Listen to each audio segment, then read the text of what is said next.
صبح کا وقت ہے، آنکھ بھی کھلی ہے، کوئی اذان کی آواز بھی کان میں آئی ہے، آپ کا نفس کہتا ہے ابھی سو جی۔ آپ نے اپنی چادر یا کمبل کو درست کیا اور کروٹ لی اور سو۔ یہ کیا ہے؟ آپ نے کس کا حکم پیچھے پھینکا اور کس کا حکم مانا؟ اللہ کے حکم کو پیچھے پھینک دیا، نفس کے حکم کو آگے رکھا۔ یہ شرک، اس شرک کو جاننے والے بہت کم ہیں۔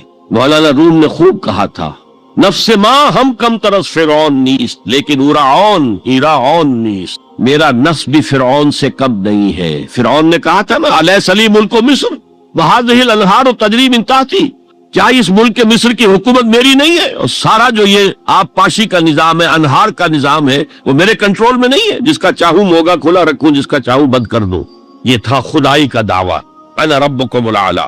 تو مولانا روم کہتے ہیں میرا نفس بھی اس سے کمتر نہیں ہے۔ وہ کہتا یہ جسم میرا ہے، اس پر میرا حکم چلے گا، میں نہیں جانتا کون اللہ کون رسول، کیا حرام کیا حلال۔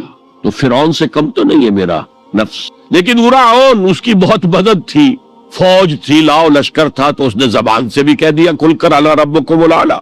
میں مسکین ہوں، غریب ہوں، میرے پاس کوئی طاقت نہیں ہے، میں زبان سے تو کچھ نہیں کہہ سکتا، اندر سے میرا نفس یہی کہتا۔ یہ نفس کی حکومت قرآن کہتا ہے، میں حیران ہوتا ہوں، دو جگہ یہ مضمون آیا ہے، ارأیت من اتخذ الہہ ہواہ افانت تکون علیہ وکیلا۔ اے نبی تم نے دیکھا اس شخص کو، اس کے حال پر غور کیا جس نے اپنی خواہش نفس کو اپنا الہ بنا لیا ہے۔ اللہ اکبر، الہ لا الہ الا اللہ، کلمہ توحید کا مرکزی لفظ یہاں آ رہا ہے، من اتخذ الہہ ہواہ، جس نے اپنی خواہش نفس کو اپنا معبود بنا لیا، الہ بنا لیا۔ افانت تکون علیہ وکیلا، کیا آپ ایسے شخص کی کوئی ذمہ داری لے سکتے ہیں؟ سود حرام ہوا کرے جی، حرام حرام، ہمارا دھندا جو ہے وہ آگے بڑھ نہیں سکتا، تو اللہ کے حکم کو پیچھے ڈالا، نفس کے تقاضے کو آگے رکھا۔ کون معبود ہے آپ کا؟ نام عبداللہ رکھیے، نام عبد الرحمن رکھیے، ہے عبد النفس، نفس کے بندے، نفس کے غلام۔ پوچھا گیا ایو الہجرت افضل یا رسول اللہ، اے اللہ کے رسول بتائیے سب سے اعلیٰ ہجرت کون سی ہے، افضل؟ فرمایا ان تہجر ما کرہ ربک، ہر اس چیز کو چھوڑ دو جو تمہارے رب کو پسند نہیں۔ آج رات ہی سے آپ ہجرت شروع کر سکتے ہیں، جائزہ لیجئے کیا کیا چیزیں میری زندگی میں خلاف شریعت ہے، جو اللہ کو ناپسند ہے، فیصلہ کیجئے کہ آج کے بعد نہیں ہوگی، ہجرت شروع ہو گئی۔ افضل الہجرہ، سب سے افضل ہجرت شروع ہو گئی۔ المجاہد من جاہد نفسہ، جہاد تو یہاں سے شروع ہو گیا، اپنے نفس کے خلاف جہاد کرنا۔ صبح نفس نے کہا ابھی سو جا، آپ نے نفس کی بات کو رد کیا، اپنا کمبل اٹھا کے پھینکا، اٹھے، وضو کیا، نماز کے لیے آپ مسجد چل دیے، آپ نے جہاد کیا نفس کے خلاف۔ یہ افضل الجہاد ہے، اور سب سے چوٹی اوپر یہ ہے کہ جب وہ حق و باطل کی جنگ ہو تو جان ہتھیلی پر رکھ کر میدان میں حاضر ہو جاؤ۔ افرأیت من اتخذ الہہ ہواہ افانت تکون علیہ وکیلا، کیا تم نے غور کیا اس شخص کی حالت پر جس نے اپنی خواہش نفس کو اپنا معبود بنا لیا، الہ بنا لیا، کہہ رہا ہے لا الہ الا اللہ، لا الہ الا اللہ، لیکن الہ تو اس کا نفس ہے۔ اب اس کو انتہا پر لے جائیے۔ عہد حاضر کا سب سے بڑا شرک، سب سے بڑا شرک، سب سے بڑا شرک عوامی حاکمیت کا تصور ہے، حاکم اللہ کے سوا کوئی نہیں، ان الحکم الا للہ۔ ظاہر بات ہے فرعون نے اگر دعویٰ کیا تھا میں تمہارا خدا ہوں، انا ربکم الاعلی، تو کیا اس کا مطلب یہ تھا کائنات میں نے پیدا کی ہے، تمہیں میں نے پیدا کیا؟ ذرا سوچئے، کیا وہ بزرگ موجود نہیں ہوں گے جنہوں نے اسے دیکھا ہو کہ آج اس کی ولادت ہوئی تھی، کل اس کی کوئی اور سیری بنی ہوئی تھی؟ یہ سب کیسے دعویٰ کیا تھا؟ میرا حکم چلے گا، میں نہیں جانتا، الیس لی ملک مصر، مصر کی حکومت میری ہے کہ نہیں؟ یہ دعویٰ تھا، یہ خدائی کا دعویٰ ہے۔ قرآن حکیم نے بھی سورہ آل عمران کے آخری رکوع میں ذکر کو سب سے پہلے اور سب سے اہم عامل کی حیثیت سے شمار کیا۔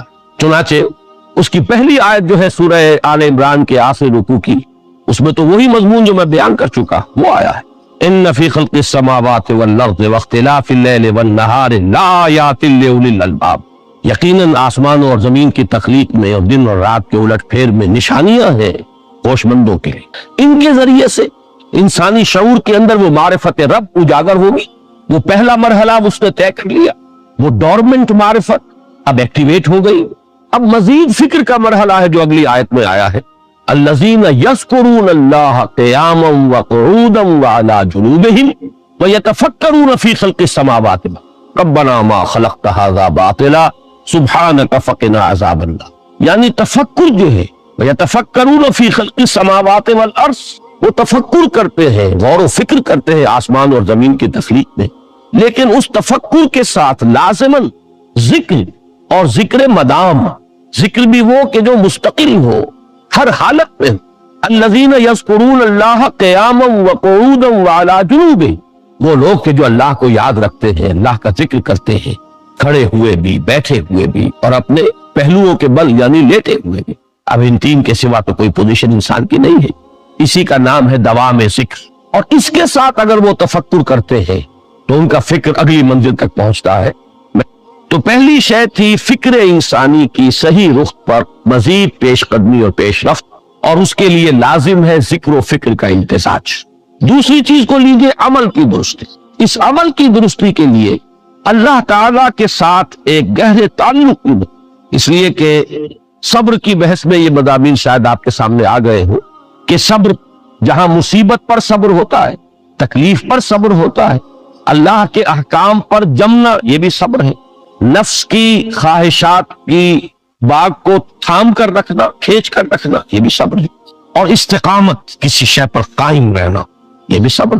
تو عمل صحیح پر استقامت کے لیے وَاصْبِرْ وَمَا صَبْرُكَ إِلَّا بِاللَّهِ، اس صبر کی سب سے اہم جو بنیاد ہے، اس کا جو سب سے بڑا ذریعہ ہے، اس کا جو سب سے بڑا سہارا، وَمَا صَبْرُكَ إِلَّا بِاللَّهِ، اس کے لیے ضرورت ہے ایک گہرے تعلق کی کہ اللہ کے ساتھ ایک ایسا تعلق برقرار رہے جو نہ صرف گہرا ہو بلکہ دائم و قائم، مسلسل۔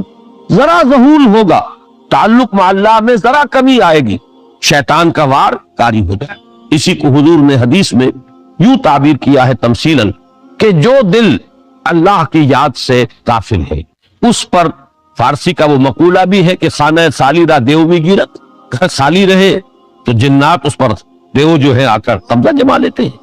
تو خانہ قلب جو ہے اگر یاد خدا بندی سے خالی ہو گیا تو شیطان ابلیس لعین اپنی تھوتنی ٹکا دیتا ہے۔ یہ لفظ آتا ہے سور کے منہ کے لیے تھوتنی، جس طرح اس کا نکلا ہوا سبو ہوتا ہے آگے، تو یہ لفظ استعمال کیا گیا کہ وہ اپنی تھوتنی انسان کے دل پر جما کر اور پھوکے مارنی شروع کر دیتا۔ تو شیطان کو موقع ہی تب ملتا ہے جب انسان کے تعلق مع اللہ کے اندر کمی، وہ خانہ بالکل خالی ہو گیا ہو یا اتنا ضعیف ہو گیا ہو کہ کل عدم ہوتا ہے، گویا کہ نہیں۔ تیسری چیز کی طرف آئیے، روحانی ترقی۔ روحانی ترقی کے لیے میں ایک اصطلاح کے سامنے لا رہا ہوں، اس سے مراد کیا ہے؟ روحانی ترقی کے لیے ہماری دینی اصطلاح ہے تقرب الی اللہ، اللہ سے قریب تر ہوتے چلے جانا۔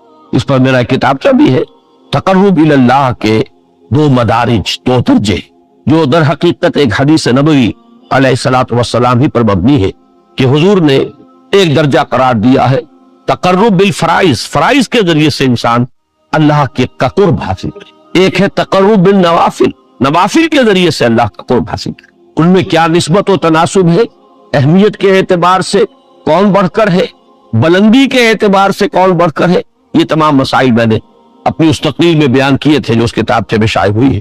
اس وقت میں اس کی تفصیل میں نہیں جا رہا، صرف یہ تذکرہ اس لیے کر رہا ہوں کہ جن کو بھی خواہش ہو جائے وہ اس کا مطالعہ کرے۔ ہماری اس وقت کی گفتگو سے وہ کتابچہ اس جگہ پر منسلک ہوگا۔